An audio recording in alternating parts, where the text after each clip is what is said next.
Masih terekam jelas iQOO 12 yang powerful di ingatan saya. Sekarang DNA itu turun ke seri Z-nya. Menggunakan prosesor yang juga ngebut Qualcomm Snapdragon 7 Gen 3, baterai 6000 mAh dengan bodi yang tipis, 6K Vapor Chamber cooling system sekelas flagship, dan layar 1,5K 144Hz Ultra Smooth AMOLED display dengan spek seperti itu, saya cukup terheran-heran dengan super awet baterainya. Apalagi Z series ini dibungkus dengan desain yang slim juga. Saya koko, ini dia plus minus iQOO Z9 setelah lebih dari seminggu saya pakai. Highlight pertama saya jelas di performanya. Kabarnya smartphone ini bakal dijual di harga 4 jutaan. Dan dengan chipset Snapdragon 7 Gen 3 menurut saya sudah terbilang terjangkau. RAM 12 plus 12 GB, terus untuk storage-nya 256 GB. Apalagi performanya ini memang ngebut loh. Pengetesan kami, skor Antutu versi 10 bisa dapat 799 ribuan. Geekbench 6 single core di 1174 dan multicore di 3200. 3D Mark World Live overall skornya di 5423, average FPS di 32,48 dengan stability 79,6%. Untuk sebuah smartphone yang kabarnya dijual 4 jutaan sih, performanya sudah mantap ya. Nah, nggak cukup dong kalau cuman tes benchmark aja. Gimana kalau dipakai buat main game? Kalau game enteng nih sekelas Mobile Legends tentu aman banget. Settingannya aja bisa di super ultra. Gameplaynya selama ini saya main bisa dapat average di 60 fps. Cuman kadang frame drop sedikit ketika animasi keluar pas lagi banyak keluar. Pakai skin terbaru gini tampilan grafisnya juga terdeliver dengan baik. Touchscreen, geser map, serba aman. Dalam 30 menit bermain, baterainya berkurang 6% dengan suhu tertinggi di 41 derajat Celcius. Game kedua PUBG Mobile bisa dapat settingan Ultra HDR atau SDR Extreme. Kali ini kami tes di SDR Extreme. Di sini saya amazed karena ternyata minim banget frame dropnya. Hero-nya juga lancar berkat sensornya nih hardware ya. Suhu panasnya naik sedikit termaintain dengan baik. Gameplaynya bisa dapat average di 60 fps, frame drop hanya di 56 fps. Dalam 30 menit bermain, baterainya berkurang 5% dengan suhu di 41 derajat Celcius. Sekarang di game berat Genshin Impact, defaultnya hanya di low aja. Tapi kali ini kami tes di highest 60 fps. Dengan settingan seperti ini berasa tuh iQOO Z9 cukup kerja berat. Average-nya bisa dapat 47 fps, frame drop masih aman di 34 fps. Tapi kalau pakai settingan di low 60 fps bisa dapat di 60 fps average-nya. Dan ini jadi settingan rekomendasi kami kalau kamu masih mau main game Genshin Impact. Dalam 30 menit bermain, baterainya berkurang 8% dengan suhu tertinggi di 42 derajat Celcius saja. Nah, setelah bermain 3 game tadi, 2 poin yang bikin saya amazed tentunya selain karena performanya yang bagus. Pertama, suhu panas yang termaintain dengan baik. Jarang banget ada smartphone yang punya performa bagus tapi nggak panas. Nah, ini berkat 6K Vapor Chamber cooling system yang dapat mereduce suhu panas dengan baik. Kedua, di konsumsi daya yang terbilang irit. Selain karena baterainya yang besar 6000 mAh, tapi juga berkat prosesornya yang nggak banyak mengkonsumsi daya. Nah, pengetesan kami juga untuk nonton YouTube selama 1 jam hanya berkurang 5% aja. Terus di PC Mark Battery Life bisa sampai 23 jam lebih. Udah gitu ngecasnya juga ngebut berkat 80 watt flash charge. Membawa DNA dari kakaknya yaitu iQOO 12, iQOO Z9 ini secara desain jadi mirip. Frame kamera kotak dengan lengkungan di setiap sudut. Karakter iQOO yang kuat terlihat jelas di seri Z9 ini. Nggak banyak ornamen, melainkan simple dengan tulisan iQOO kecil tepat di tengah. Backcase-nya punya finishing matte, nggak begitu mudah ninggalin bekas jari. Bodinya juga solid, tipis juga untuk ukuran smartphone dengan baterai 6000 mAh. Beratnya di 194,6 gram dan framenya tuh flat ya. Device yang saya pegang ini berwarna Phantom Black, ada warna lain juga Breezy Green. Sudah punya sertifikat IP64 Dust and Splash Resistant, jadi minimal aman tuh kalau kena air hujan. Dilengkapi dual stereo speaker dengan kualitas suara yang menurut saya cukup standar di kelasnya.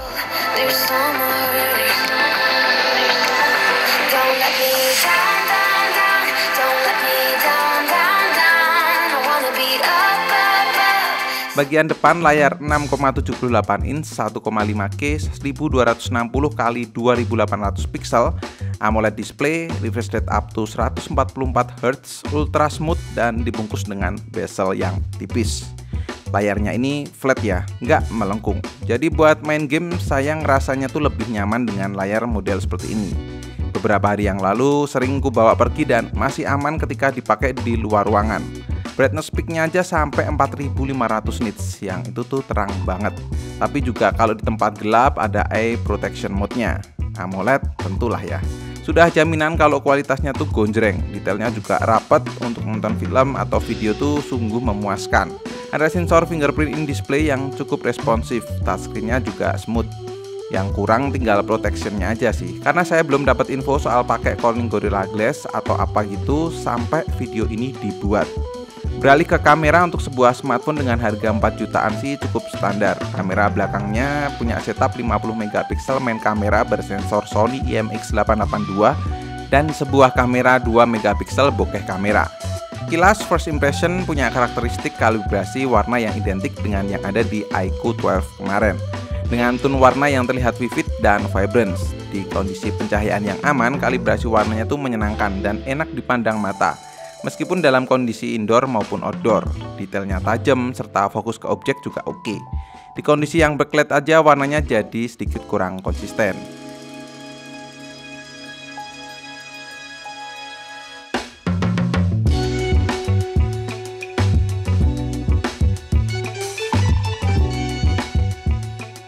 Di mode portrait ini warnanya beda tipis dengan main kameranya. Tapi di mode portrait ini dengan focal lens 55 mm punya kualitas yang cukup dramatis dengan bokeh deep yang enak dipandang mata.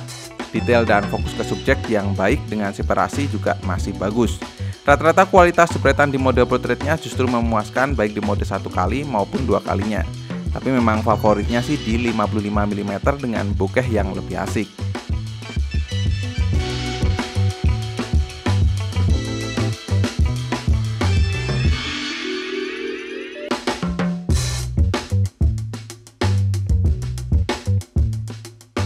Di kondisi low light juga sensornya masih cukup mumpuni, bisa capture dengan cukup baik. Kalibrasi warnanya masih tergolong stabil dan nggak oversaturated.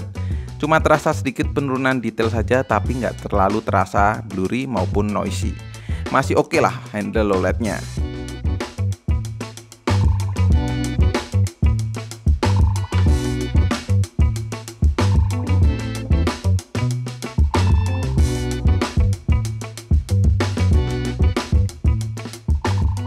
Kualitas video recordingnya cukup mantap ya, khususnya punya kestabilan yang sangat baik dengan frame rate yang smooth dan gak terasa dragging.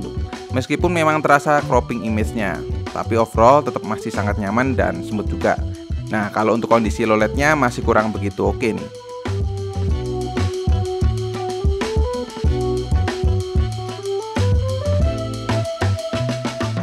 Sedangkan untuk kamera depan ada sebuah kamera yang sembunyi di punch hole design, 16 megapiksel front kamera. Kualitas selfie kamera masih oke lah, meskipun memang nggak bisa dibilang sebaik main kameranya, tapi masih menampilkan detail yang baik meskipun terasa sedikit pale dibanding tone warna kamera belakangnya yang gojreng.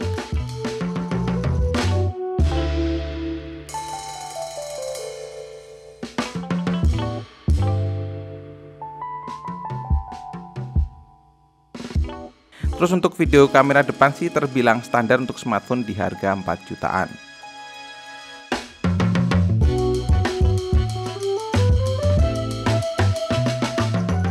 Overall main kameranya punya detail yang baik dan dynamic range yang cukup luas. Tone warna vibrance cuman agak kurang konsisten aja di kondisi backlight. Tapi untuk mode portrait 55 mm nya menurut saya memuaskan dan terlihat dramatis. Selfie-nya standar aja, tapi video recordingnya masih terbilang oke karena kestabilan dan frame rate-nya yang smooth. Dan secara OS, iQOO Z9 ini masih menggunakan VantageOS 14 dengan berbasis Android versi 14 juga. Dilengkapi dengan NFC multifunction, terus Ultra Game Mode yang nambah pengalaman main game tuh makin lebih seru. Kesimpulannya buat saya iQOO Z9 yang bakal dijual dengan harga 4 jutaan ini menarik buat dipinang.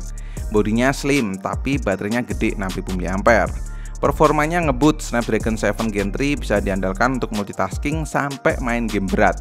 Apalagi juga nggak panas loh ketika kami geber untuk main game. Layar flat buat yang nggak suka layar melengkung, ini bisa jadi pilihan. Dan tentu saja refresh rate tinggi 144Hz AMOLED.